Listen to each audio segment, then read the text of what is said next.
Hello, hello, hello, and welcome back to Talking to Tequila with Chloe. That's me, Chloe, and Katherine Elise is here, my wonderful sister. There was a lot of good things that were happening in the environment and in the atmosphere, so I figured we couldn't have had a better time for my sister to come back for the third episode. And honestly, I'm hoping to have this episode be as literally offensive as possible. Not that I normally, I say I don't really care what people think or this or that. I'm like, independent woman. Someone DM'd me and they were like, way harsh Thai review of the eras I reviewed the Life of a Showgirl album, and some girl DM'd me who DMs me a lot. Like, we have a good, communication. And she was like, wow, that was really brutal. And I was like, I don't even think it was that brutal. So I'm hoping to do some, apparently, what's it called? Service recovery with this episode. That's why I brought her here. So be charming, please.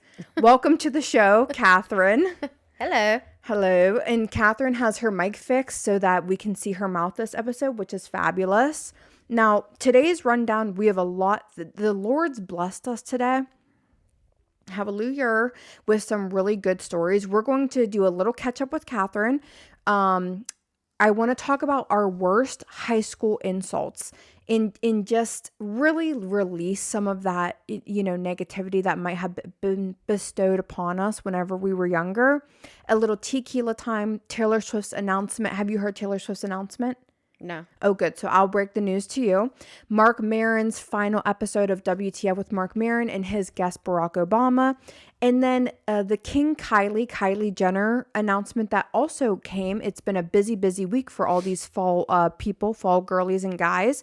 And then, of course, our segment that we're bringing back specifically with Katherine, which is the propaganda we are not falling for, closed out by this week's Sava. Now, Katherine, give us your life update. Something very monumental happened last weekend, and I'm sure the people want to know all about it. I don't know if it's monumental. It is. But I did get another dog. And so now I have 2 rescue dogs, both from Kentucky. How do you know a dog's a rescue? I don't know. The owner will tell you. Okay, go ahead. Keep telling us. I think it's important to know. It is important to know. I think it's very important to know. I'm just laughing because you will know. Don't you worry. Okay, go ahead. Keep telling us. So they both came from Kentucky. Maggie came in January, and I just got Jack, who was formerly known as Mo, but his government now with me is Jack Pine. Jack Pine. Which is a tree. But that's where it comes from. Yeah, so I've been calling him Jack Pine. I also call him Jackie. And you just call him Jack a lot. I have an affinity either maybe for J names or the name Jack itself, just because I had a cat, R.I.P., named Jax, J-A-X. Mm-hmm. And so now I have a dog named Jack, and it's funny. And you had another cat named Jep. And a cat named Jep. Jep somehow always gets like the short stick of it all. Poor Jep. No, Jax did. Jax. Okay, yeah, because, yeah. We've had this conversation before. Yes. So you have a new dog, Jack Pine. We love him so much. He looks like a little coyote. He's half Chihuahua, half Terrier. Not what I would have chosen at all. But I did not choose him. Tracy from Bridge to Home 84. Great rescue out of westernish PA. Mm-hmm. Tracy, who paired me with Maggie to begin with, who Maggie is a literal angel on this earth. Angel. An angel. Yeah. And I deserve it because I had the worst cats there ever were. Yeah, your cats were really bad. God said, I'm going to give you this little. Yeah. I'm going to give you Maggie. Yeah, totally. 100%. And so now I have Jack, and he is a little thing, 25-ish pounds, and very gentle. He gets along with Maggie super great. In my opinion, he looks kind of like a hyena. Yeah. And almost every single person who sees him says, what is he? Like, he kind of looks like a Chihuahua. He looks like a coyote. He looks like a naked Mexican dog. He looks like a little hairless wild Mexican animal dogs. that is like somehow a domesticated small dog. Yeah, but he's cute, and he loves to give soft, sweet kisses. He loves to give soft, sweet kisses, and I love to receive them. Yeah. Okay, now let's jump right. Any other life updates? I don't think so. But before we start, Okay. I think there's something that we need Okay. as a congratulatory thing for us. Oh, okay. What are we congratulating? Surviving. Ooh. Okay.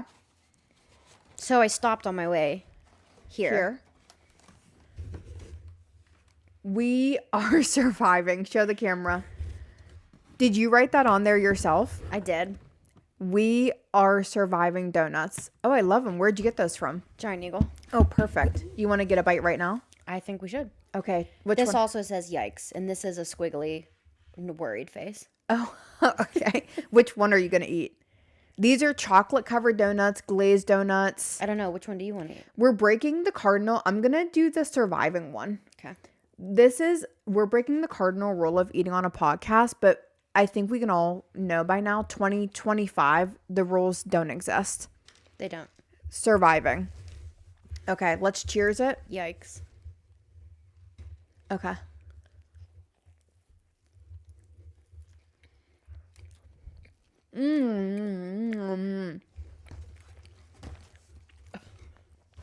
That concludes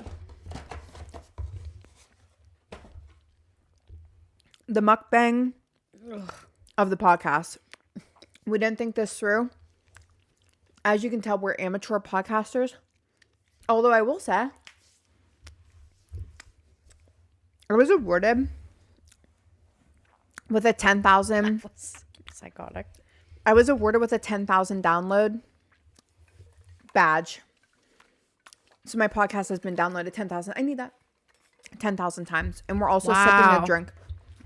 Wow. Okay. Now back onto full on business mode. Okay. Starting now, business, honey. And that little segment was for the YouTubers. Can we get my YouTube numbers up, guys, please? I'm Like begging. and subscribe. Like, subscribe. Just let it play on your TV. Let's just break the rules. What's the handle? Talking to Tequila is my YouTube. And then if you search Talking to Tequila with Chloe, it'll pull up my podcast straight away. Okay. We are currently going to enter our releasing high school bullies and high school insults segment. Now, the reason I wanted to do this is because I actually think that my high school insults that people gave me were kind of iconic. I feel like it would be so easy to just be like, you fat bitch. That's really easy to do. And some of my insults I got, they're really so memorable to me because they were really creative. And I don't necessarily disagree with them, which I think is also a reason why I never really hated it. Now, probably at the time I hated it because it was embarrassing. But I want to share them with you because I feel like we can take the power back. I don't think there's anything wrong with sometimes being called something if it's the truth and we take our power back. Think when Kyle was trying to insult Hannah and Paige at Summer House and they were like giggling and he's like, oh, the giggly squad over here. And then they started a worldwide famous podcast called The Giggly Squad, and they're on a Giggly Squad tour, and Paige is on Jimmy Fallon, which I don't personally adore that she went on Jimmy Fallon. Paige and Hannah have a good relationship with Jimmy Fallon, and she was on after Jimmy Fallon had on someone that I really despise, but whatever, I can't get into that. The point is just because someone... Is that your beef with Jimmy Fallon? My beef with Jimmy Fallon is... There is a Fox News host called, his name is Guthrie something, and he had a segment on his show where he was like, I love that they're calling Republicans Nazis now. We should learn from the BLACKSs. I don't like to say it.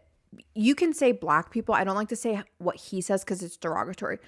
On his show, on Fox, he goes, we should learn from the black, and then adds an SS, which is inherently derogatory. You cannot convince me. Some people are like, that's English. It's like, can we not play stupid here? He goes, we should learn from the, and reclaim the word. Oh, Nazi, please. Oh, yup. Oh, what up, my Nazi? And he starts on Fox saying all this stuff that's This Guthrie guy. this Guthrie that is inherently like making light of derogatory words said to African Americans, Making light. I don't even know if that's how I would describe being flippant, that. being horrible, right? That is abhorrent. And he's really, he does stuff like this all the time. And then Jimmy Fallon had him on a guest 2 weeks later. And they're giggling, kikiing. Oh, hey, man, me and my other late night talk show hosts. I just think it was in poor taste. There has to be some times where we draw lines in the sand of just not promoting or normalizing or like dapping up people that are really highly offensive in this time. So that's my beef with Jimmy Fallon. Sure. Okay. So I would prefer Paige to not be on that. But I'm also working on right now not fighting the entire world. I'm trying to not have a beef with everyone. I'm trying to have a beef with fascism. Now, That's where our energy now for the beef has to go. Guthrie, I will continue to have a beef with because he's on the fascism side. But I'm just trying to say, I'm trying to not be fighting the whole world right now. I don't think that's helpful. Okay. So, as I was saying with Paige and Hannah, they adopted their bullying word and it really helped them soar. So I think we should adopt ours. Now, I'll start it off with one of the more mild, I'm going to say 3 insults, okay? 1 was helpful. 2 were not helpful. Now, my first insult that someone gave me that really stuck with me is I was saying something one day, I don't know, and this kid wanted me to just shut up. Just shut my dumb mouth. And so he was like, okay, Rosie O'Donnell. And in high school, that will make you very self-conscious, right? At the end of the day, what he was trying to call me was a short-haired, chubby girl. Which is not you at all. You don't think... Do I think you're a short-haired chubby girl? Chubby girl? And especially in high school? Yeah. No? Well, now my hair is medium length. Your hair was medium / long back then. Right. So he was just trying to call me like a brunette chubby girl, basically. Which at the time was, when he said it, I immediately retracted because I was like, okay, just be quiet. I don't want him to keep insulting me. Like, I don't want people to hear him that he called me Rosie O'Donnell. Now as an adult, I'm like, oh, an independent, self-proclaimed liberal feminist who was self-made and had so many accomplishments and is a worldwide recognized name. What? That's a compliment. I think that's fabulous. Okay, now what's one of your insults? Catherine's insults were worse. Mine were different. I don't know if I can say my insults on air. Uh-huh. Genuinely. Yeah. And by the way, Colby's the one that called me Rosie O'Donnell. And honestly, that's the irony of it all. That he insulted me. Okay.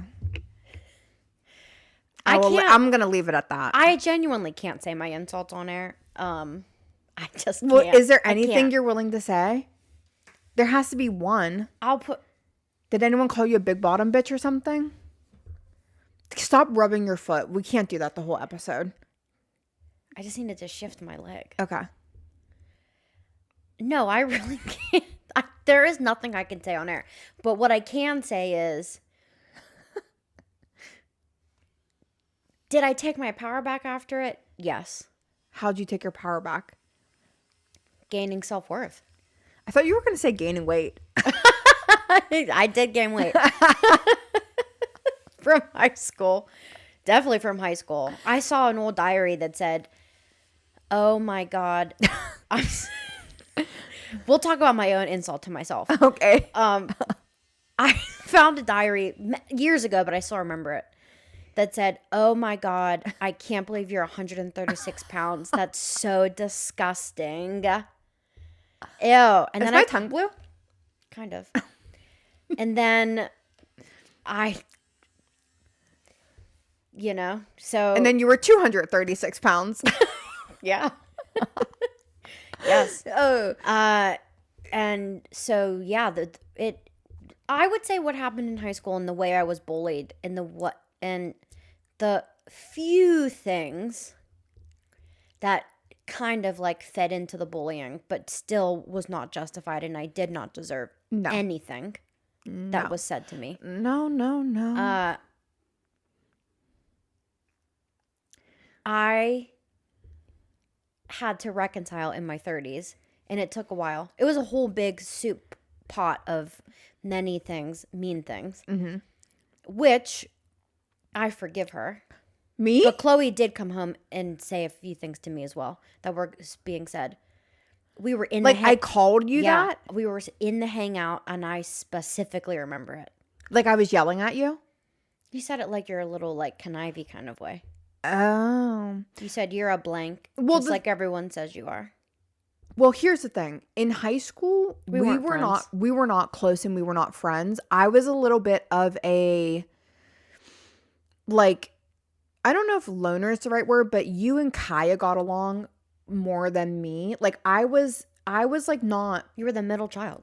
right, and I wasn't like popular or cool. Like, you guys were like pretty popular, like pretty popular, maybe not in the most 100% popular group, but like you were like those bitches, like you were those girls, and I was a little bit more like chubby, ugly, like I was ugly and chubby. Like, no one dated me. Like, a lot of people wanted to date you guys, or You literally dated.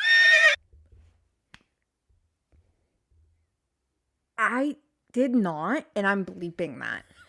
I did not. First of all, we can't be bleeping stuff in this episode. I'm on a time crunch. Second of all, making out with people here or there is not dating. I did not date that person under no circumstance. No, I didn't date anyone in high school. I dated New York or whatever his name was. That was the only person I dated in high school. So you guys were like, people wanted to date you. People wanted to hang out with you. Like, No, people no one wanted to date me. Or at least they told you were pretty and wanted to like hook up or something. I think they wanted to hook up. I don't think they.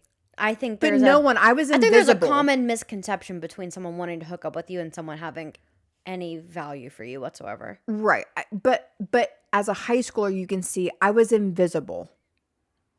No one had interest in me at all until I became like, until I became like anorexic in 10th grade and like would only eat one bagel a day. Me and Megan would split one bagel a day, and You just had to get taller. I dropped a little bit of weight and I could fit into a jean skirt, and I got bangs like Nicole Richie that swooped down above my face.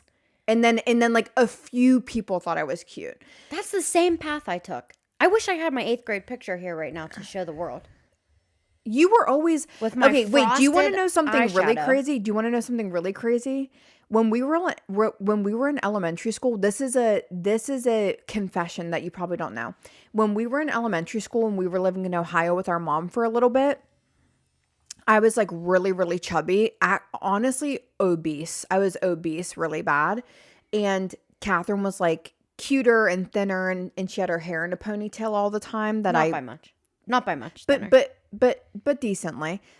And I used to, whenever you would eat dinner, I would watch I would only take the bites that you took because I was trying to get down to your weight.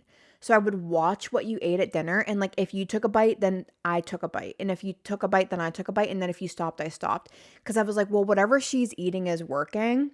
So I'm just going to follow her eating patterns and hopefully get to what she looks like. I think the difference was, if we want to break that down, I was active. I was very active. You were not. We won't get into the details of it, but what's the detail? My first love has always been a couch. What other details? Well, I just mean, I think there were reasons why. I think there were reasons in our specific time of life up there that caused you to retract away from into yourself. Like what? Just say it. It's our mom and our really horrible life that we lived there. Yeah, I like to watch TV. It was escapism. And so I think your version of escapism was sitting on the couch with a bag of Doritos. Yeah. And mine was my friends. Right. And sometimes we really did escape. There was a few times we ran away and stayed at our friend's house. And one time I used a payphone to call my mom. And I was like, we ran away. We can't take it anymore. Because our stepdad was like a bad person. I'm like, we can't take it anymore. We ran away. And she was like, she literally. I think we said you have to choose us or him. We did. We said we'll come back. Like, we said we'll come back if you kick out Mike. and she didn't pick us, and so we stayed at we stayed at our friend Colby's house for like, I don't know. And then I think it got to the point where like maybe Colby's mom, or I mean, it came to a point where they were like, well, I mean, are you just living here now, or like, what do we do? So we went back home. But no, she didn't pick us, unfortunately. But anyways, the point is I probably yelled at you in the hangout because we were not friends really. That we were always friends. We always liked each other. Our dad did say like sisters stick together. He always said that. But it wasn't like how we are now. Like where we're actually like deeply friends. We were always loved each other and everything, but like we would fight and stuff and not get along. But like Catherine and Kaya would sometimes like they would be like, we're going out, bye. Like, so there was a mutual, and I would just like be sitting there in the hangout. That's what we called our one room. And they'd be like, we're going out, bye. And I think we probably always invited you. No, that's not true. That is not true. One time you guys hung out with us. We all three of us hung out all the time. That's why we walked around and they called us the Russian dynasty. Right. I know. I'm just saying that I felt left out and you guys felt, I felt left out. One time they moved out. I don't think it helped that Kaya just followed me around the way she did. Yeah. It's not like I didn't get really close with my little sister until the very end of high school. But then we became best friends. Anyways, and we lived together and worked together. Anyways, and one time even they moved out to my dad's girlfriend's house and they left me. Kaya didn't go. Yes. It was I was absolutely at a different time. Because dad let me paint our bedroom because I was alone. He brought me to the paint store. I never lived at Sandy's house with Kaya. No, Janice. When you guys stayed with Janice for like the summer or something, and I was alone, I didn't get invited. It was you, Caitlin, and Kaya and Janice. No, and Kaya wasn't there. It was just me and Caitlin. Let me tell Catherine, listen to me. Dad brought me to the paint store and said I can pick any color I want because I'm the only one in the bedroom now. And I picked a creamsicle orange and he helped me paint it alone. And I sat in the bedroom alone when I was done. I don't remember Kaya being there. She was there. Trust and believe me. Okay. Now I'll say another insult because this is really fun. Now, this is true, which is again why I don't necessarily have a problem with it. And maybe one day, if I already have the name of my first nationwide podcast tour, I'm not going to disclose it here, but this could be possibly my second podcast tour name, which is James saw my toes once and he called me Hummer Toes, which is true. He was basically trying to say my toes were like brick houses. They were stacked. They were really hardy things happening right there. They were, basically can kick down a door. So my toes, I do have big toes. Like I do have like. I feel as though I was also told I had T-Rex toes or something like that. Oh, they were commented on. Do you want me to say an insult I gave to you? Yeah. Okay. Because I can say it because it's not the ones that you don't want to hear from high school. Wait, so anyways, James called my toes Hummer Toes. And you know what? They are Hummer Toes. And guess what Hummers do? They get you around all around town. So guess what? They are Hummer Toes. You are right. But guess what? I can walk and that's great. Okay. Anyways. Taking back my power. Genetically, we have some pretty crazy feet. Yeah. They were made for Middle Earth. Literally, we have like hobbit feet, basically. Yeah. Okay, so one of the insults I used to call you and still do sometimes, which is true, is that you do have a pit bull head. So do you. A pit bull head is so does our dad. A big head with like a flat back. Catherine does have a major pit bull head. So do you. It's literally like a sheet of paper back there. I know. I've been your hairdresser for almost 20 years. Is there no delineation between my neck? 0%. I cannot believe how long it takes me to highlight the back of your head. It's so wide and flat. It's literally insane. I don't get highlights anymore. But we get it we come by it honestly, but from Dad. He has the same flat back. Well, you know what they say? People have flat backs of heads too when they don't get picked up a lot as children. I could believe that for you in your childhood, not for me. Yeah, maybe not. I was the first pretty much everything. There's no way I was just laying around. Yeah. Okay. That's enough of that. Let's just jump into tequila time. My last insult I'll say for a special occasion. No, I have one more thing to say. Okay, go ahead. It's not an insult, but it was done by one of the girls who insulted me. Okay. It was not. I mean, the story. It's just a story to tell. Okay. I had a duffel bag Oh. that came from our old school Right. in Ohio, Conneaut Spartans. It was blue and yellow with a Spartan head on the side. It said Conneaut Spartans on it. It had my name on it, K. Russin. And I left it at this guy's house, a friend. Right. He was like all of our friends. Mm-hmm. And we would go there and like sleep over. Yeah. All of us would do it. Yeah. And he had an older sister who We primarily, like surprisingly were allowed to have a lot of co-ed sleepovers. Yeah. Throughout our life. Yeah. And he had an older sister who I don't think any of us ever especially got along with. And I said especially got along with. Yeah. And I think we would oscillate between being friends and not friends or something. I'm not really sure. Mm-hmm. And I left my duffel bag there and I asked them for it back. And she straight up looked me in the eyes and said, "You didn't leave it here." And then she showed up to school carrying the Conneaut Spartan duffel bag with my name on it. Yeah. And she was one of the girls that would walk through the hallway and bully me. Yeah. If you can believe it, she stole a duffel bag that literally had our last name on it. Yeah. Which is crazy. Insane. Yeah, I know. That is insane. Okay, let's jump right into tequila time. Ra-ta-ta-ta-ta. Ra-ta-ta-ta-ta. Hey, ra-ta-ta-ta-ta. Ra-ta-ta-ta-ta. Ah. Okay. You have not heard this announcement yet, so I'm going to be breaking it to you. I wish we could somehow have Jordan's face, like a video of it. When I do that? Of her reaction every time she listens to you do that. Who knows? It's probably just in one ear out the other these days. No, she reacts to it. I've watched her.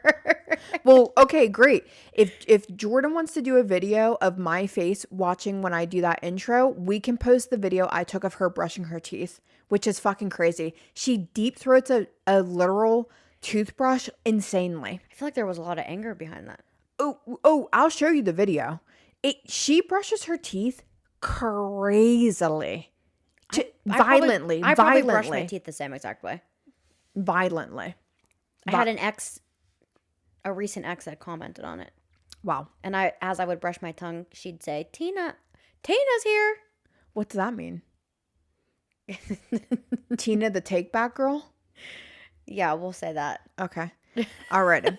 So let me break this news to you and then really digest it.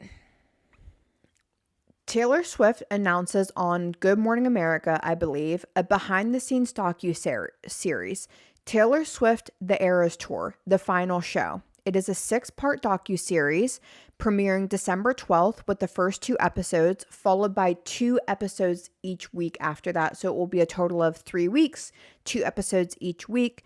This docuseries will also encompass her full final show, which is the Vancouver show, from the 12/8/24 show, December 8th, 2024 show.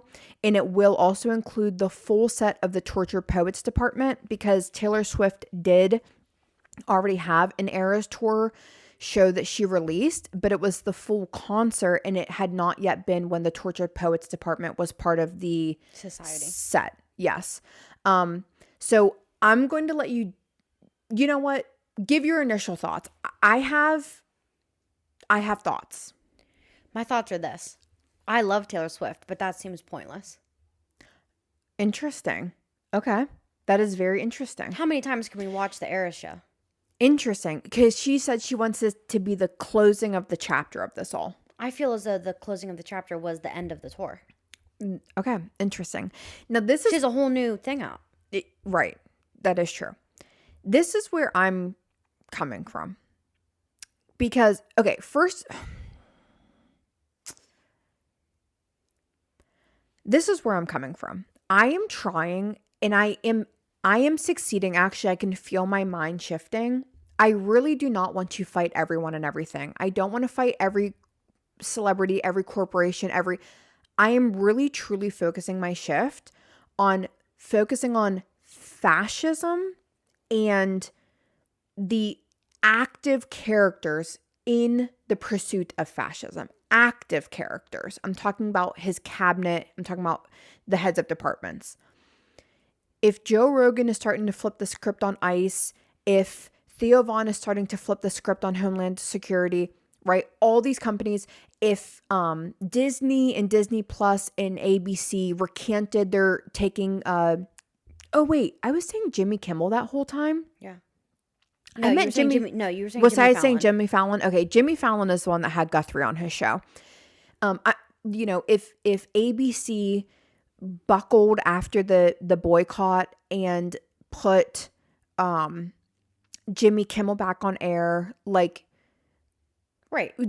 there has to be room for us boycotting something, them giving in, and is this thought process coming off the heels of what Barack Obama said in Marc Maron's show? I've been thinking it. I posted a video 2 weeks ago saying that we need to start to welcome the grifters, because there's a lot of videos online that are like, well, Candace Owen and Tucker Carlson and all them, like, they're just grifters. They're just trying to pander to what's popular right now. And I made a video 2 weeks ago, like, great, then welcome the grifters. If they're grifting against fascism, then we have to stop being so picky. As I've been saying. Right.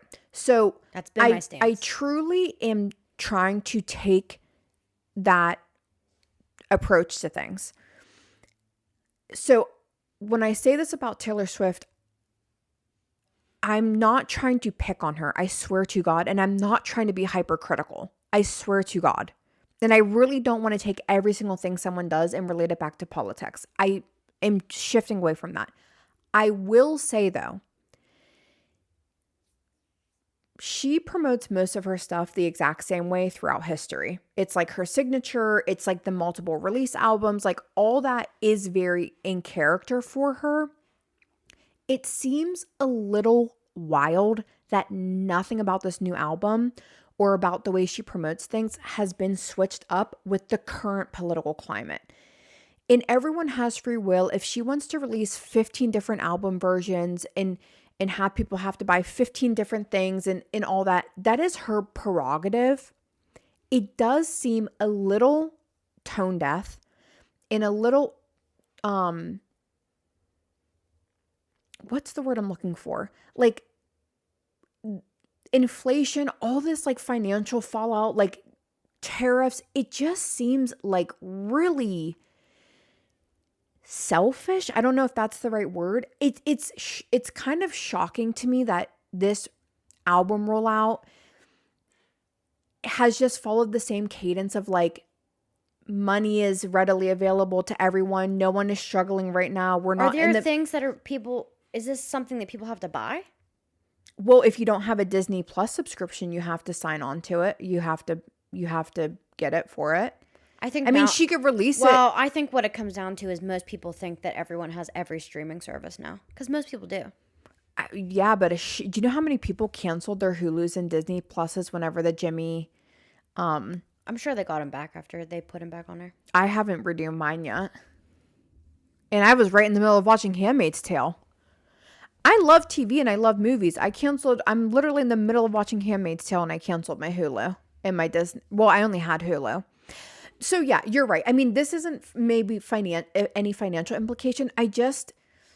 Honestly, I think what it comes down to is there are like, let's be realistic. Celebrities don't live in the real world. Right. At all. And so I think that it's inevitable that there is some tone deafness there, just because they just simply don't understand what, like, the normal human being is going through.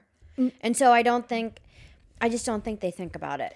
In one of the reasons unless you go out of your way to be like kind of like a humanitarian, kind of like how Angelina Jolie does and things like that. And Pedro Pascal, yeah. Yeah, I just don't think they think about it.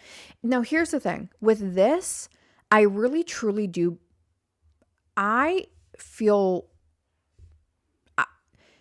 with the Taylor Swift of it all, I believe, I I don't know if I'm a fool. I get in trouble with giving people the benefit of the doubt sometimes. Like I did it for a long time with different podcasts I listened to and stuff.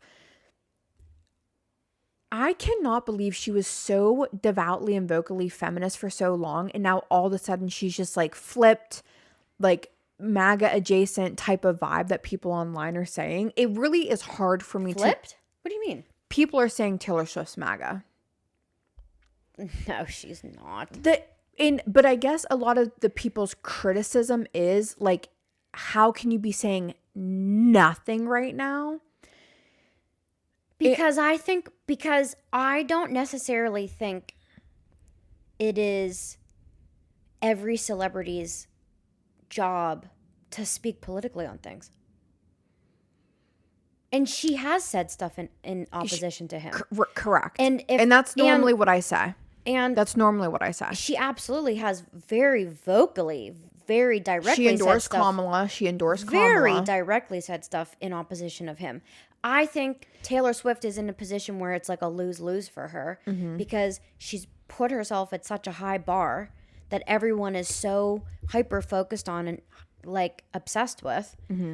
Right? Like at this point, she has to like live and perform at this mega level or we're going to see how quickly America's, like the world's most loved pop star can be knocked down a bunch of rungs, right? Because unless she continues performing up here, then we're going to be like, what the heck?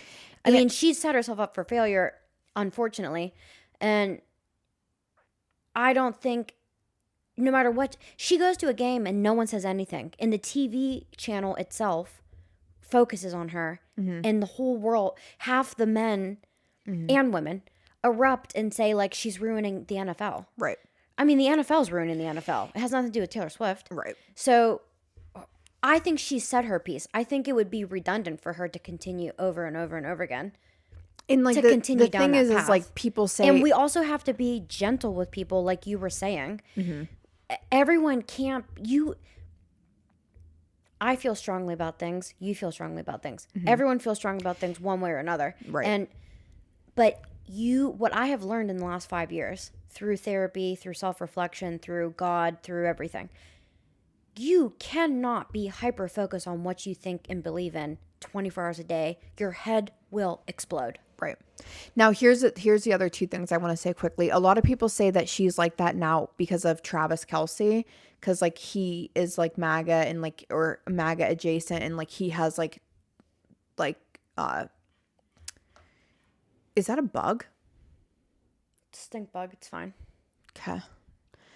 A lot what of is MAGA adjacent? I think you like either his directly friends, his friends are MAGA. So so are my friends. So that doesn't mean I'm MAGA adjacent.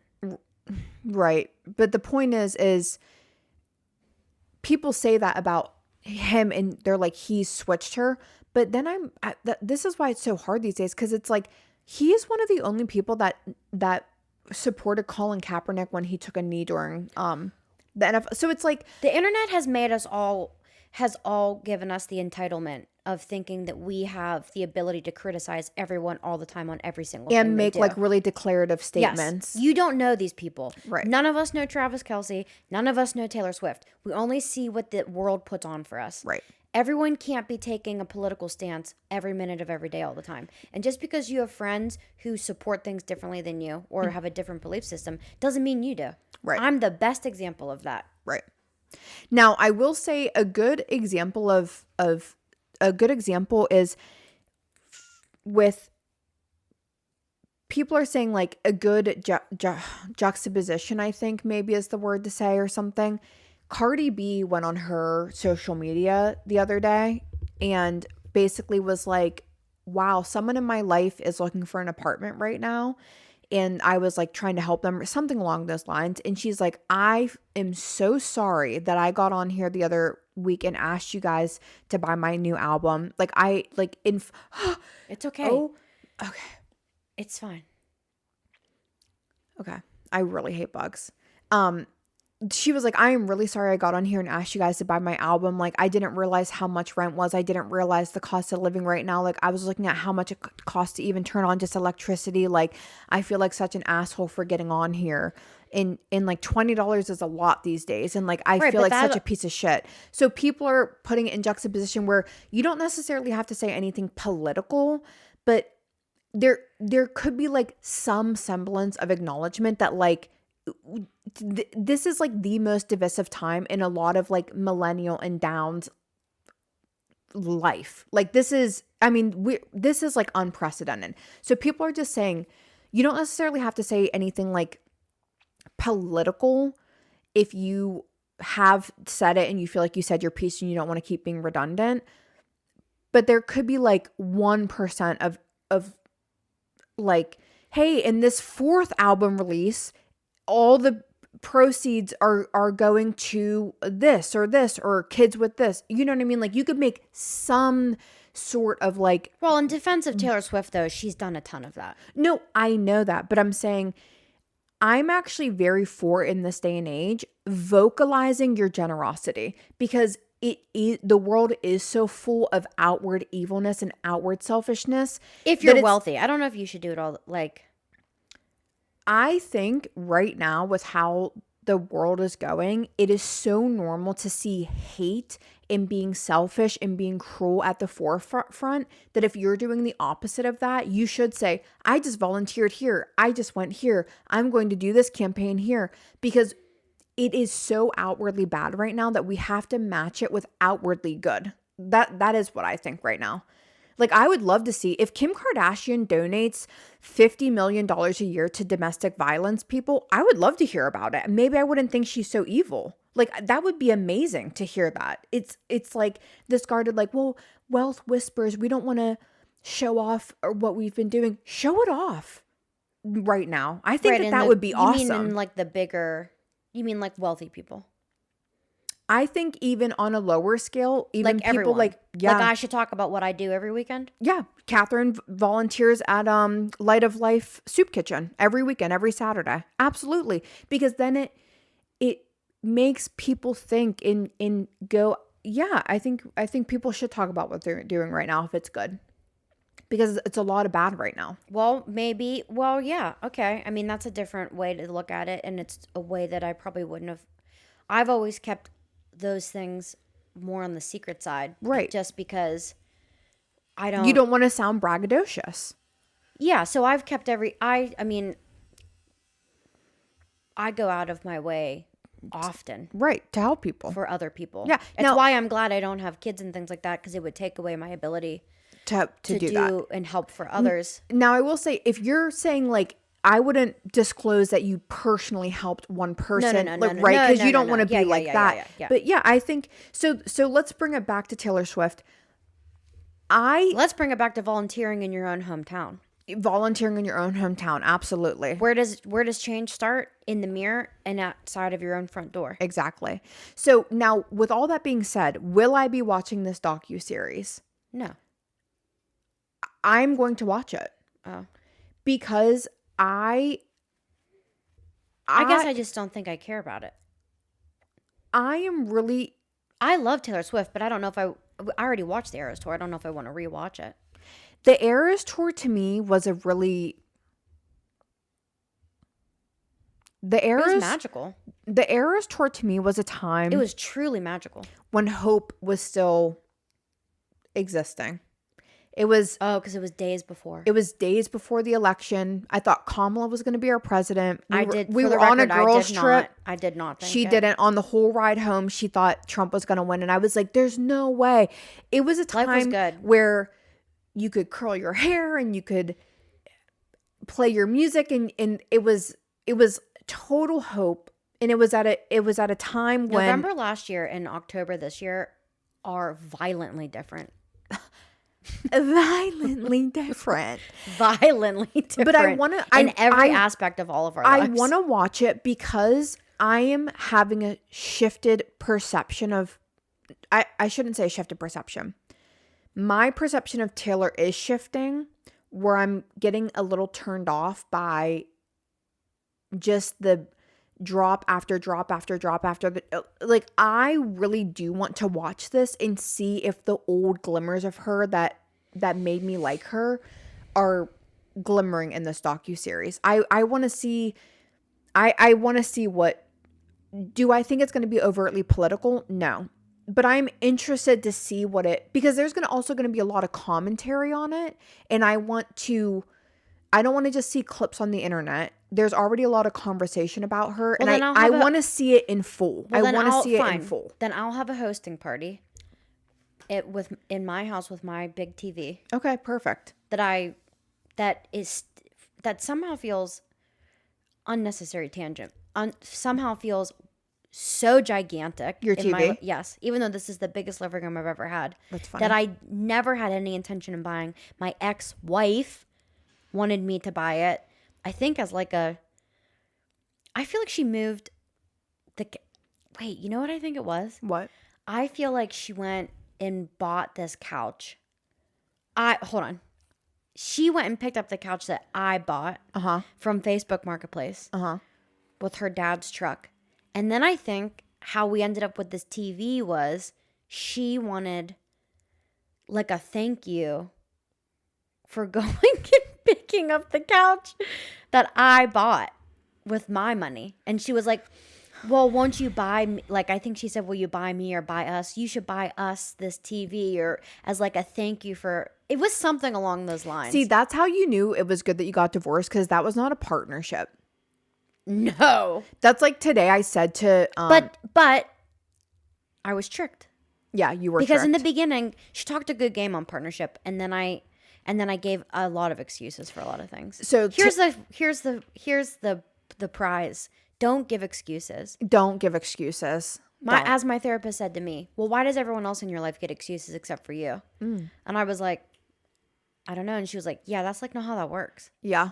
Now, that's like today, my boyfriend always does the dishes in the morning. Like if we have dishes in the sink overnight, like he'll wake up first before me and do the dishes and take the dogs out. Like I get up at like 9:30 in the morning. He gets up at 8 and like does the dishes, takes the dogs out, feeds them. He's a gem. Yeah. So today he also came to my house last night, made dinner, and also then did the dishes. And did the dishes that were already sitting in the sink because I wasn't doing the dishes because of my gashed open finger. So this morning I woke up and I did the dishes.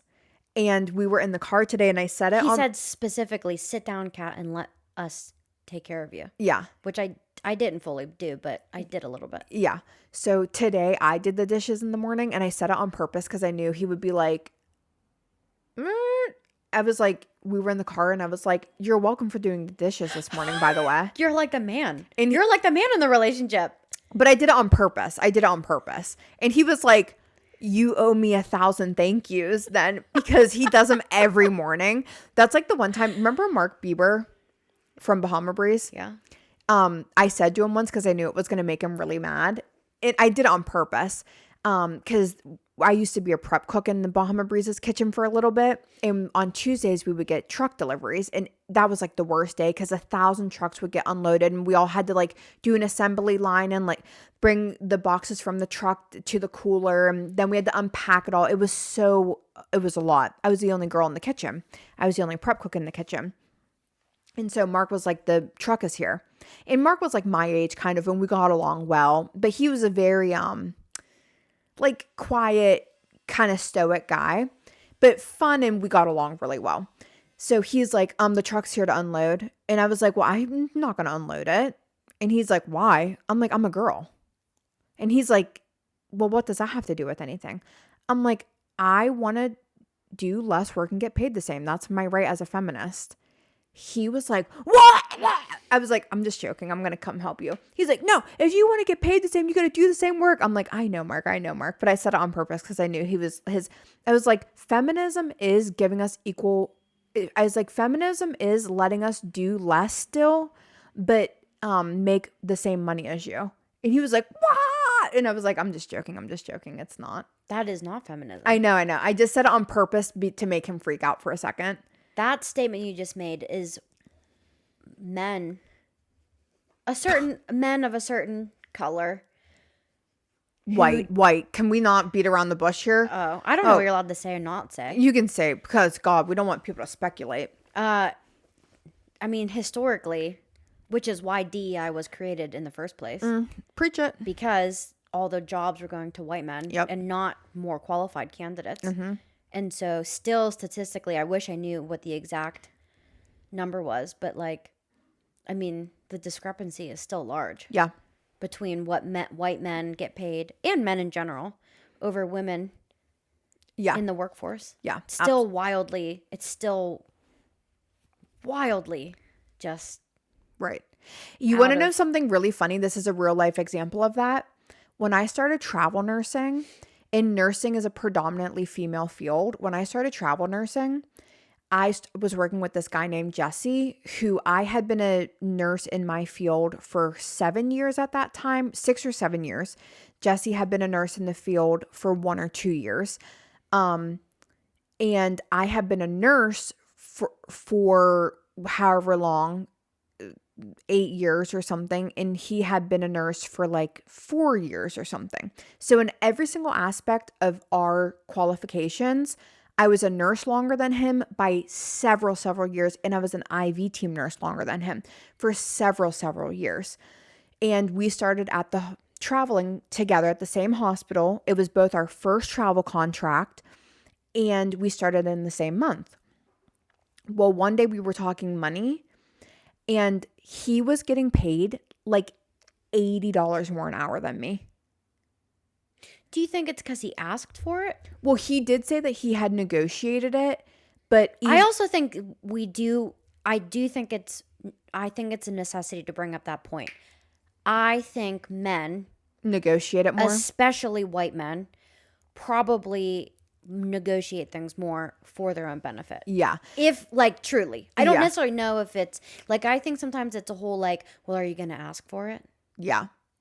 Not that it shouldn't be like that. The standard should be the same. We need to have the audacity to ask for it. Yeah. Okay, now let's get into our second topic of tequila time. As you know, if you're a regular follower of mine, I love Marc Maron and his WTF with Marc Maron podcast. It is a conversation style podcast with celebrities. Marc Maron was the first podcast ever to have a sitting president on an episode, which was with Barack Obama almost 10 years ago now. And Marc Maron announced the ending of his podcast, which the last episode was released on Monday, October 13th. Is that what today is? Or 14th? It's the 13th. Monday, October 13th. Now, Marc Maron had said that the second to last episode was just going to be him, and then the last episode was going to be a guest. And I was wondering for so long, who could this guest be that his last episode would not just be him? Because for a long time he said he thought his last episode was going to be just him. And then all of a sudden, a few weeks ago, he shifted it that his second to last episode was him and his last episode would be a guest. And I was trying to wonder, who could this last guest be? Who could you end a 16-year-long podcast with? Especially with Marc, who's politically inclined. Only to find out today, I was in shock when I opened my phone and my new episode had downloaded. For Marc Maron's last episode ever of WTF with Marc Maron, he had on for the second time Barack Obama. And I listened to it this morning, and it was so fabulous. They talked about right versus left, the democracy, fascism, coming together as a consensus, what we the people really means. I don't know if I'd phrase it right versus left. I think they just brought up right and left. Well, I think they left the verses kind of like the theme of that out of it. Well, I guess I mean in the sense that they specifically brought up Joe Rogan, and when Bernie Sanders would go on, he would get a lot of flack because why would a leftist go on Joe Rogan's podcast? And that's a betrayal. And why, and Obama was kind of saying like that's the whole core tenet of democracy. We lost that. It's to be able to go on these shows and these different things and these different platforms and have conversations with people that you don't necessarily align with, but still find some sort of a semblance of respect to have that conversation and still practice within the bounds of legality. So, And what happens every time we see that? Common ground is found. common ground is found. Every time. Yeah. So what were your thoughts or impressions? Because you don't traditionally listen to Marc Maron, but I had you listen to that episode for this podcast. What were your thoughts on that? I thought it was great. I don't listen to Marc Maron a whole lot, but I highly enjoy him. I think he's a great guy. Barack Obama, I think, was a great president for a lot of different reasons. And without going down like any type of rabbit hole, people tend to bring up, well, oh, Barack did this and he did that, blah, blah. And I'm like, I don't think anyone's ever claiming that someone should be perfect. Just kind of like how he said on the podcast, like, no one's saying it, like, we're not living in a perfect world. We cannot obtain a perfect solution to what we're trying to do. Right. But is what we're doing making it better? Right. Like, that's what we need to be focusing on. And, Project. I think your microphone is different than mine. It's not. I just talk with a booming voice because I'm used to recording for a lot longer than you. Well, my voice is just as loud. My microphone is like 3 inches from my mouth, and So yours is is like mine. no. Look at this. You just made it. I watched you make it significantly smaller as you. Okay. I'm watching you make it Fine. smaller every time. Fine. It doesn't matter. It doesn't matter. Okay. I thought the podcast was great because they have the right idea. They have the idea that I've adopted as of the last couple years after screaming my head off about things. You have to find a way to find common ground with people that you think differently with. You have to find a way to have empathy and compassion for people that you think differently than. You have to. Just because someone is different than you doesn't mean you have to hypothetically smash them into the ground. Well, and here's the thing with where we're currently at. It doesn't mean that you don't have to like them. You don't have to want to be friends with them. You don't even have to necessarily be nice to them. But the focus that we are putting on every other thing other than, and I'm guilty of it. Like, you guys know, my platform for a long time has been like really calling out not the totality. If I make 30 videos, sometimes 1 or 2 of them is like directly criticizing a podcaster or something like that. Particularly male, like Joe Rogan, Theo Vaughn, Andrew Schulz. Okay. So it's not my whole platform, but I was like very of the mindset of like, fuck these people. They fucked us over. And like, I'll never forgive you. Now, the thing is where I'm at right now is I forgive you. I won't forget what happened. I have forgiven you for what has happened. And if they are starting to shift their talking points and they're starting to be vocal about what's going on, we have no other option than to work together. Like, that truly is what it is, or we will lose the country. Because that's the whole goal, though. Right. That's the whole goal, right? Like Barack said it. President Obama said it. He said, we cannot be so self-righteous. I wish I can remember exactly what he said. You cannot come from a place of self-righteousness where you think you're higher than other people and your thoughts are better than other people. He was talking about honestly leftist extremists. Yeah. Oh yeah, I know. Lost us the election. Yes. It lost us the election. Yes. He was talking specifically about Democrats and left wing and saying like, you cannot have this mentality that you are better than people because, and he said, because you're not. Mm-hmm. Because you're not. Mm-hmm. You can't be so busy picking out everyone else's faults that you're not unable to see your own. Yeah. Because you have your own. Right. I'm full of them. You're full of them. Everyone's full of them. There's no one on earth that isn't able to look in the mirror and say, here's 10 things I could do differently. Right. Now, I will say as a caveat, just because I can't help myself, to me, of course, in my opinion, like universal health care, like wanting to help the needy, like of course we are right, like we are the right ones, like we are correct and we're the winners. I just mean like Not winners. not winners, but like It's the way our way. I'm not trying to say that leftist views are not the baseline of old fashioned Democrat is to help people. is to help so people. we are, I believe, that's not to say like we need to become more moderate. That's not what I'm saying. The old base of being a Democrat. I don't necessarily mean modern day Democrat, because I think modern day Democrat has been lost in the sauce. Just like I'm still going to make a delineation between Republican and Trump supporter, because I do think that there are two different camps right now. Yes, I believe that as well. So I think just like modern day Trump supporters are too much, I think modern day like left, like I'm not even gonna say extreme left wing. I think the Democratic Party right now is the Democratic Party are weak, extremely moderate leaning. I think we're off base. I think the politicians are off base, and I think the people are off base, because you cannot be a party of the people and be in support of that and call yourself a Democrat and wish death on Republicans and wish death on Trump supporters and wish death on people who are different than you. You cannot do that. Period. We just need to, what is happening right now is we're recalibrating and we need to refocus. That's what's happening. Let's talk about the golden rule. This is why you and I are the way we are.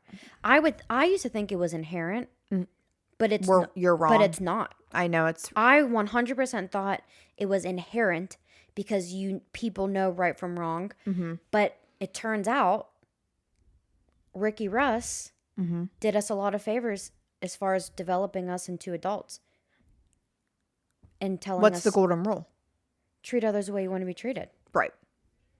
Which is the golden rule biblically and just baseline moral and ethically. Yeah. Right. Treat others the way you want to be treated. Right. Yeah. Period. So, whether you like them or not. Yeah.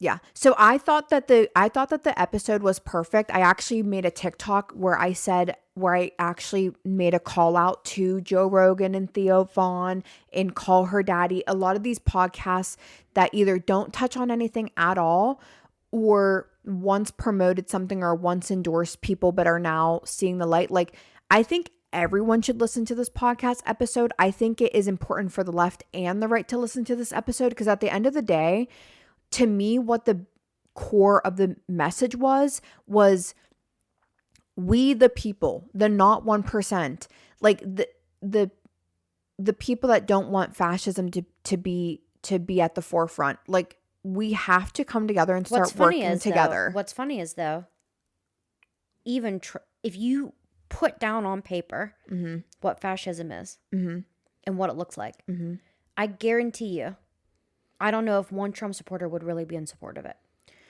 If you just simply wrote down bullet points of what fascism is and what life looks like as a citizen, as a regular old citizen, under a fascist dictator, I don't think anyone would be in support of that. Right. Yeah. Take Donald Trump out of the equation. Right. Well, that's the issue, is they're not looking at it as fascism. They're looking at it as falling under Trump. But they should, because guess what? None of you are rich enough to matter to him. Yeah. And I talked to a very rich person a few weeks ago who you would think would potentially financially benefit from Trump being in power. And even he, like, I'm finding tons of wealthy people who are absolutely they're against it. Not in alignment with him. Yeah, they are against it. They do not want what is happening right now. The one thing I will realize is I thought a lot of times, I always thought inherently people wanted to be good. And then I felt like that swung the other way, where I was overwhelmed by MAGA mentality. And I thought, I think I'm wrong. I think most people want to be bad. And I'm having a swing right now where I think I'm swinging back to, I really do think the MAGA American is not as prevalent as we think it is. I think they're just louder and more violent and more hateful and more jarring. So when you see it online. Some of them, not all of them. I still have tons of friends who are Trump supporters who really keep their mouth shut about it. And then you have a few that scream all the time. But I want to make one thing clear, and I don't want to get off on a tangent. I don't want to get in a fight about it. Because I do want to make one thing. I hope not, but I do want to make one thing clear. When I'm talking about the people that are straying away from this thought value, and like the Joe Rogans who like are kind of denouncing what's happening, right? And I'm saying we should be more welcoming to them and start to work together. I do want to make a delineation though, where if you are saying though that you still are a MAGA and you support Trump and you are generally happy with the direction of where things are going, I am not elevated enough yet and mentally mature enough yet to like say that that's like, I hate you. Emotionally. I hate you. Enough. Yeah, like I hate you because I equate that to you being okay with seeing the atrocities going on right now and visualizing these people being beat up, pepper sprayed, shot with pepper bullets in the head, having families ripped apart. Women, I'm seeing ICE men grabbing women by their hair and ripping them away from their husbands in courthouses. So if I talk to you and you say, I am generally still okay with, I don't agree with everything, but I generally am okay with the direction things are going, I hate you right now still. And I think you're unimaginably cruel. So that is just to be realistic where I am currently at, but I'm trying to become more okay and accepting with people that are actively seeming like they're trying to really reflect with what's going on right now. I think you've shown a lot of growth. Mm-hmm. I don't want it to seem like I'm like, I'm not there yet. Yeah. With those I think you've actively shown a lot of growth into changing your thought process on things. Mm-hmm. And so I think that's good. Yeah. Yeah. I still don't live in the world where I hate anyone. I hate people very easily. It's easy for me. But it doesn't mean I'm not angry with them. Yeah. Like if I ran into any of your friends that I know are still okay with, in general, saying I'm not 100% happy with everything that's going on right now, but I still am okay with the direction we're going in, I probably would tell them they disgust me and I hate you and I never want to see you again and don't ever text me or touch me or look at me and you don't even have a right to look at me. The hard part about that though is I hate them. Right, but similarly to what Barack Obama said. Right, Obama. Right, think of Obama. I'm going to listen to that episode many times. Similarly to what Barack Obama said is, I think we need to have grace.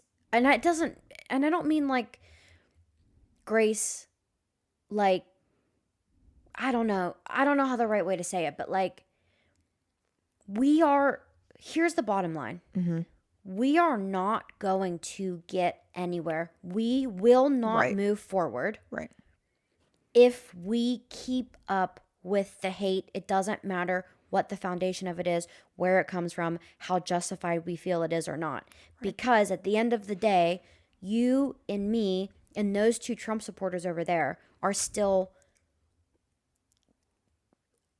light years more on the same team than we are from the politicians. It just bothers me. The everyday American person, no matter who you are or what you believe in, still needs to remember that it is us. We, the people, need to find a way to not hate each other. But I really do hate anyone that excuses like rape or abuse or violence. Like, I really don't want to ever be on the same page. Like, to see what's going on right now with like violence, I understand what you're talking about. Like, financially, we're still similar and like all that kind of stuff. I just mean generally as people, not even financially. Mm-hmm. Me and you and those two Trump supporters over there could probably much more quickly get on the same page than we ever could sitting with Donald Trump. But even if we broke it down and we talked about the things that we wanted in life, which are all essentially the same things, we could find a way, because it's never going to work if we harbor all this hate in our hearts. It's not going to work. God, Jesus said it. Martin Luther King said it. Tons of people have said it. I wish I had off the top of my head, 10 different people that talked about kindness and love. Hate's not going to drive it out. Now, with that being said, as like I just had a conversation with Dad the other day, don't be around those people then, right? That's what he said to me. Right. Don't be around those people. Right. And so that's kind of the road I'm going to go down for a little bit. There's just some people I can't be around because I don't want to hate you. And so for me to not hate you, I need to remove myself a little bit. I have no Trump supporters left in my life actively. I have more friends than you do. Well, I The just popular think girl. our groups of friends were just like in different areas. Well, and also my life is people facing, client facing.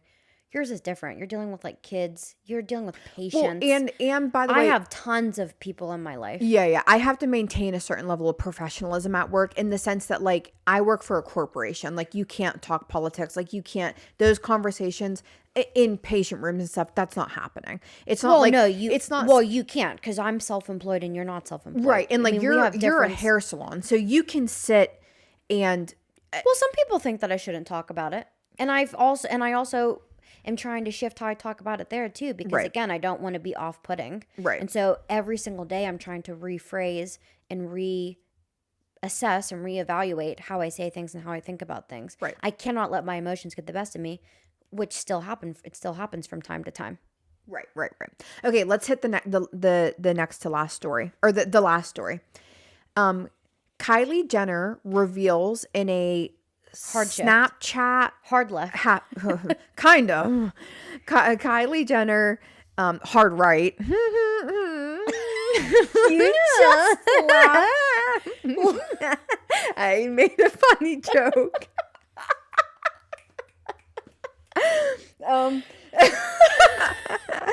Do you get it? Cry. Did you get my joke?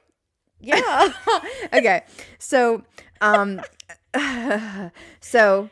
Kylie Jenner revealed in a Snapchat YouTube and also like a Snapchat YouTube, I don't fucking know, TikTok, that King Kylie, which was her King Kylie era, which it was where she was wearing different colored wigs and stuff like that. She called herself King Kylie when she was like had her big lip filler and her blue hair and her wigs, and like the Kylie Cosmetics era. Wow, that's insane. Was a King Kylie era. And she announced her return to the King Kylie era with an October 18th drop of a new King Kylie line for her Kylie Cosmetics. Now that's not the story necessarily. The story is she announced this King Kylie drop in a 3-minute long YouTube, Snapchat, TikTok, where it shows her in her King Kylie era 10 years ago where she had been arrested. And then it is her being rearrested and then serving time in jail and then finally getting out of jail and relaunching her King Kylie era as her mom picks her up from the prison.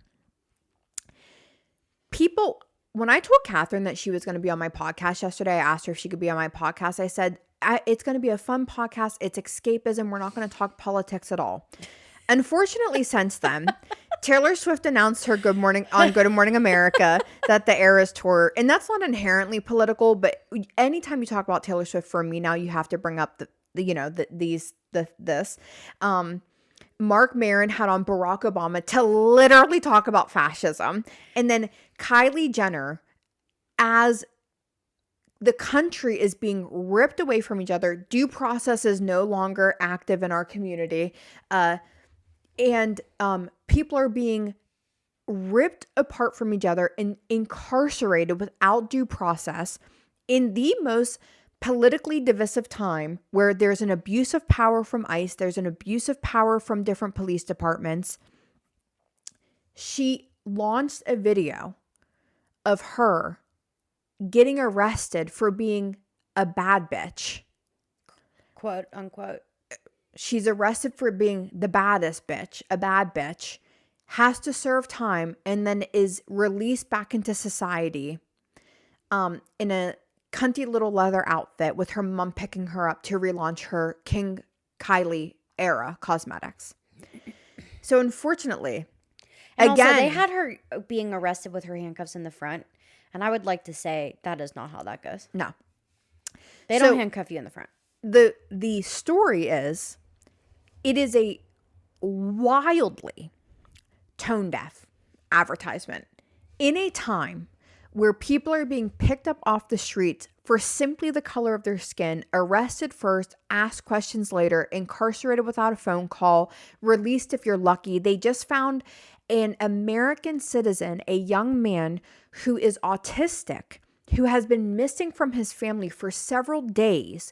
He was found in an ICE detention center where he could not communicate or fend for himself.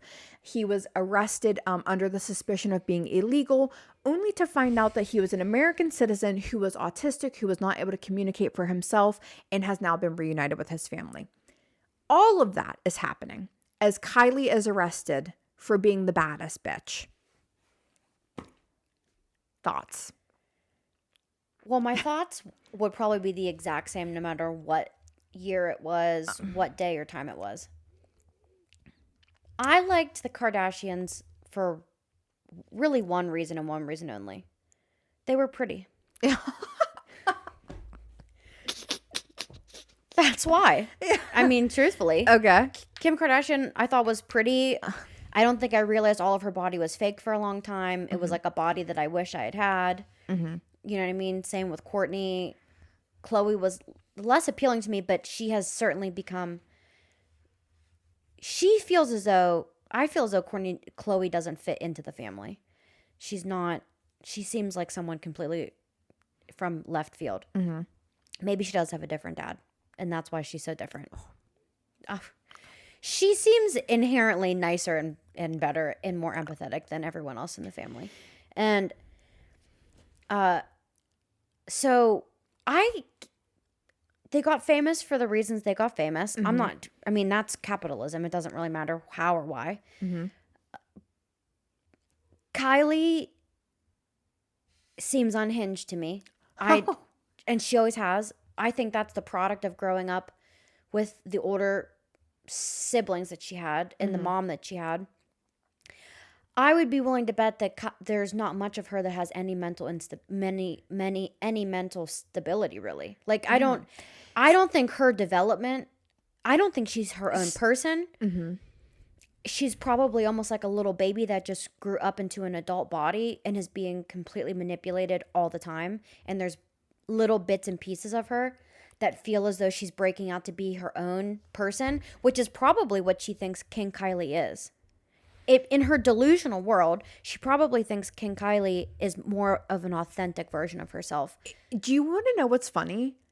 Because I think I watched the Kardashians longer into my adult life than you. Oh, yeah. I actually think Kylie is one of the only ones that has a semblance of reality. Like, even several seasons ago, she was like pretty vocal on the episodes and saying like, we have a responsibility. We created this unrealistic beauty standard and we have a responsibility to speak on the damage we've done. But do they really speak on it? No. Well, that's why it's all so confusing, because you make a declarative statement like that and then I don't see any.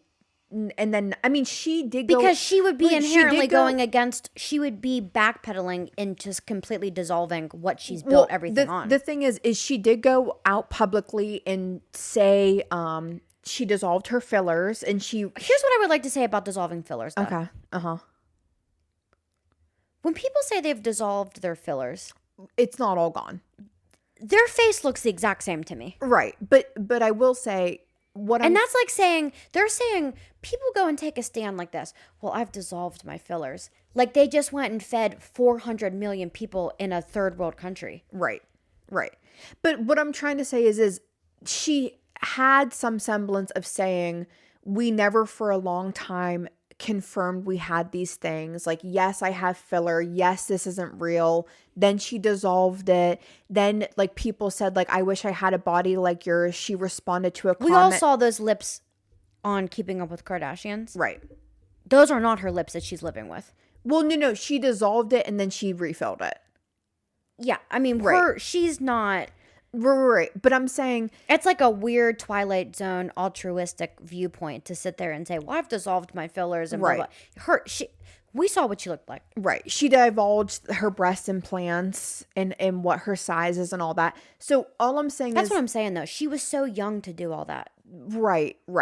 But she does seem to have a little bit more of a semblance of responsibility than I think you know about. Maybe, Because, but like when you talk about people speaking on things that they should be, like, I think more so than anyone, people like the Kardashians and the Jenners should be saying things 100, I couldn't agree more. That's why I don't follow any of them anymore, listen to any. because they truly are like. To me, I look at them in their life. Taylor Swift can't help that she blew up the way that she did. I mean, she's a musician. She's gonna keep going down the road of being a musician because that's who she is. Right. The Kardashians also probably couldn't anticipate that they would blow up the way that they did. Right. But what is their talent?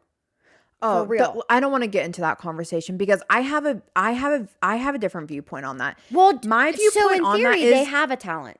I'm not saying that, to yes, entertain. they absolutely Yes. have a talent. But maybe let me rephrase it. Yeah, because I'm What a big proponent of what is their skill or it, what is it doesn't their matter. It doesn't matter. It's an irrelevant talking point because that is the reason why I'm saying that is Okay. this. Taylor Swift blew up the way that she did. Things took a turn and she is who she is. Right. She's made, I think, plenty of public statements against Donald Trump and against certain things. People like the Kardashians and the Jenners, their talent and skill is entertainment, okay? So that's what it is. That's Right. what their talent and Yes. skill is, entertainment. right. But like there is no focus on them other than just simply who they are. Right. They're not bringing, like, they're entertainers. Yeah. We watch them on reality TV. Right. They're not making music. They're not artists. I mean, Skims is not. It's pajamas. Well, Kim is technically acting now, even though she's horrible at it. Yeah, she's not a good actor. Right. Skims are pajamas. I actually don't like their stuff. I've tried it. I'm not into it. I don't think it works very well. Okay. I mean, Kylie makes Makeup. but I'm going to tell you right now, and I don't think I have it. Do I even have it sitting here next to It was me? somewhere. Jenna's lip gloss. I'm going to tell you right now. Gloss by Jenna is better. Is 500% better than anything I've ever put on from Kylie. Gloss by Jenna, which is our friend's lip company that she launched. She's an esthetician. I have her has peptide. the best lip oil I've ever had in my life. I have her peptide lip gloss on right now. Where is it? It was on the ground. Oh, here it is. Be careful of your mic stand. Gloss by Jenna. It's better. You can't see it. Gloss by Jenna. Yeah. I have this on. I have never, and this is the truth, because I really can't lie about things. Me either.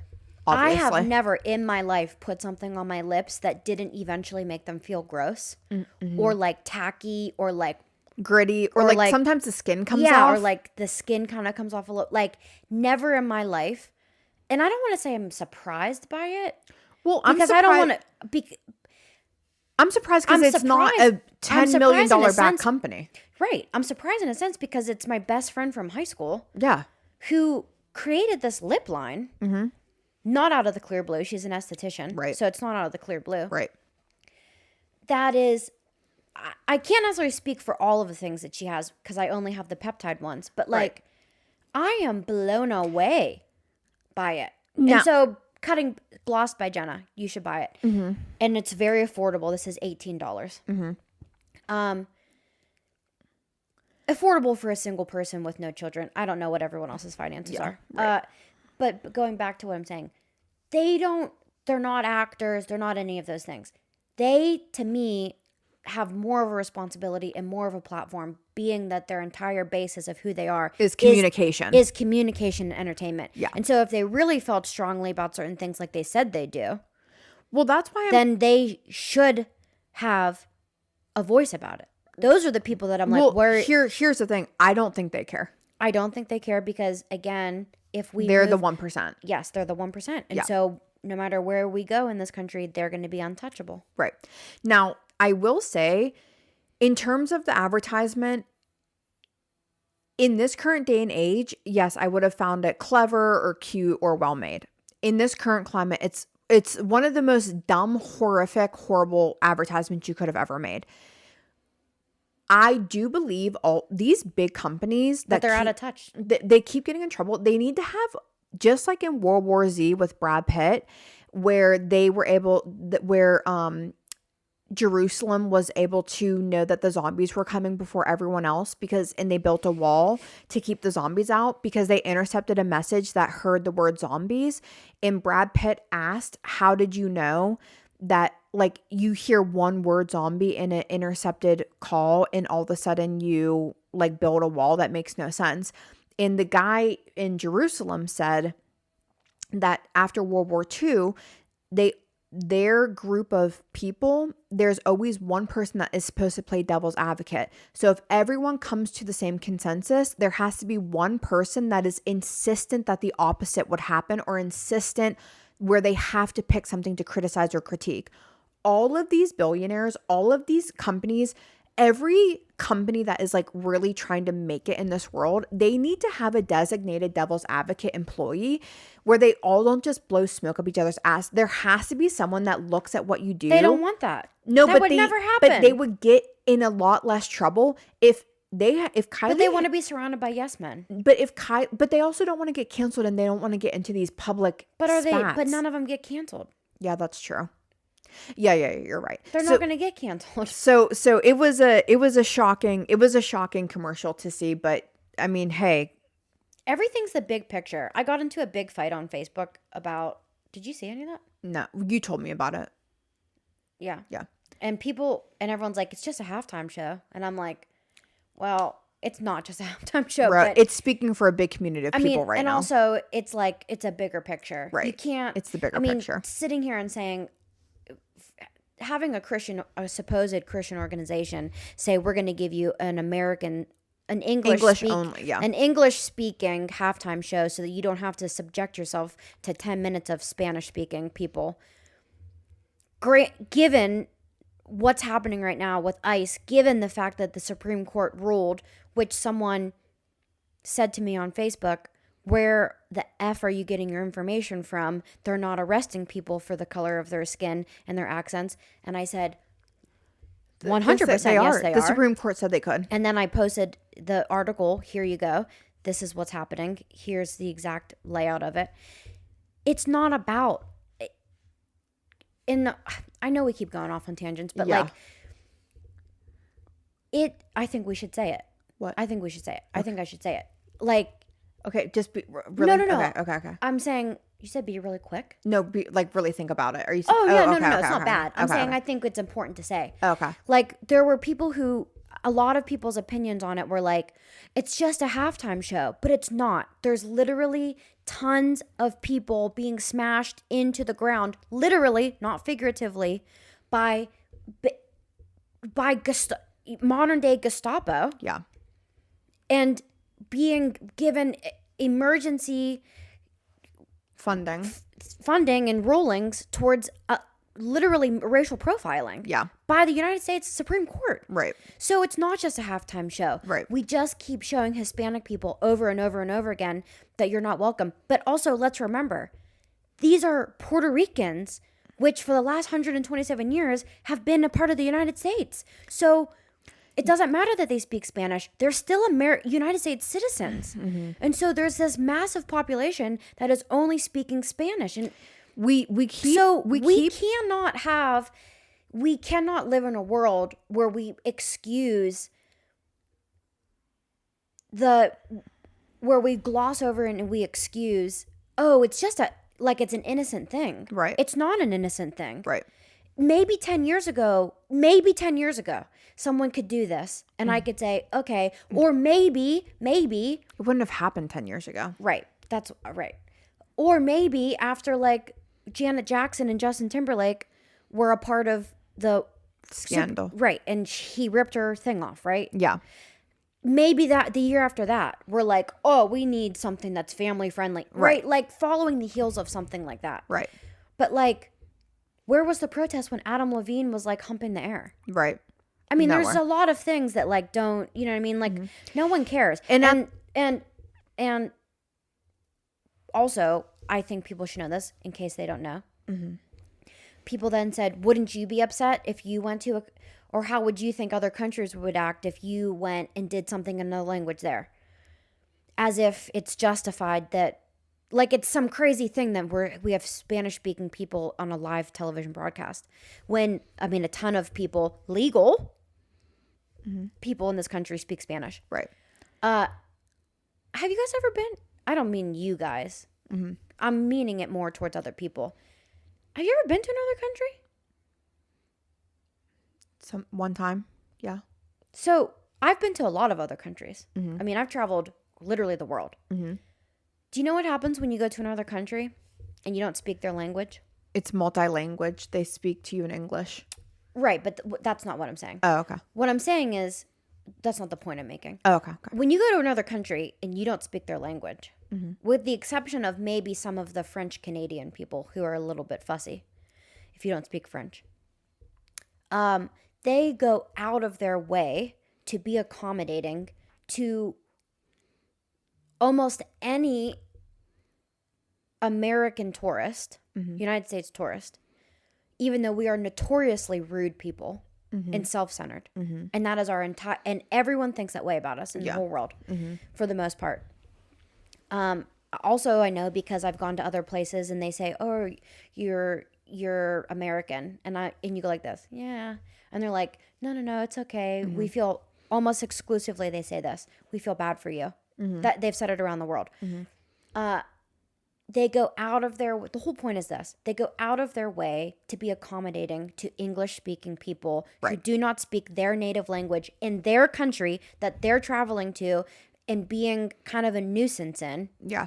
They go out of their way in broken English to accommodate and make you feel comfortable. Well, because they want to be friendly and people want to be welcoming to one another and make people feel included. Now, because what are you supposed to do? Treat other people how you want to be treated. Now, I will say this. We'll end on this. We're gonna have to push the propaganda we're not falling for, into the propaganda I'm not falling for. All American Turning Point, All American halftime show. See, mine was propaganda I'm not falling for was winter jackets, but that's okay. Well, it's not going to be propaganda I'm falling for this year because La Nina says it's going to be a mild, warm winter. Now, so for the third winter in a row, I'll have no reason to wear a winter jacket. My North Face jacket that I bought this winter after a really bad winter. Now, I will end on, I want to piggyback off of what Katherine said. Here's the fact of the matter. When people are upset about the halftime show, and they say that they want an all-American halftime show, Bad Bunny is a United States citizen. We took over Puerto Rico. We cannot keep taking over other people's lands, then demanding they assimilate to our culture.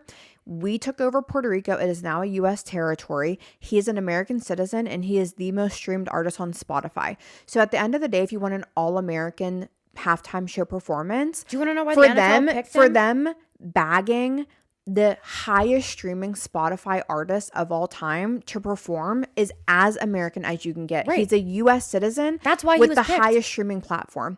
Like, that's at the end of the day, you can't pick a more all-American halftime show than him. And for the same people that are upset that he didn't stand at the national anthem, they're the same people that don't care that the Constitution is now just a guideline. You cannot have it both ways. You cannot say that we need to respect the country, but then piss all over the Constitution. You can't have it both ways. Now, we did have an extremely long episode. Is there anything you want to add on to the end here? Oh, shoot. You can't be long-winded. Wait, it's not. It was something really quick. Okay. Fill the air because I need to try. I have to pee. This is the first episode we've ever had where our recording didn't stop. I remember. Okay. I remember. When you talked about insults in high school. Okay. This was in 8th grade. Uh-huh. And to this day, I still think about it. Okay. Yeah, that's what I was going for. But I don't know if it was an insult. Okay. In 8th grade, after we moved with Dad, and I wasn't allowed to dye my hair dark brown, and I had made it blonde. With Sunnin? Quote unquote blonde. With Sunnin? probably Sun-In or something along the lines. So it was probably like weirdly orange. And so I said, can I dye it back brown? And Dad was like, no, you have to just live with it. And I did not, finally by the end of the school year, I cut off the ends of it. And so my hair went from long to short. And Greg Dyer in the hallway came up to me and said, You got a mushroom head. No. Okay. He said, I like your haircut. I'm still haunted by that because I do not know if he was being nice or insulting me. Oh, damn. All right. Well, that's a perfect place to end it on. We don't know what's going on in the world, and we don't know if it's an insult or a compliment or the end of the damn world. Okay. Like, rate, review, subscribe, share, comment, question, concern. Let me know. And until next week, Things Catherine, to remember, Bridge to Home Rescue 84.org. They have Facebook, Instagram, and also Glossed by Jenna. Glossed by Jenna. GLOSSED by JENNA. Jenna. and help your neighbor. And until next week, bye.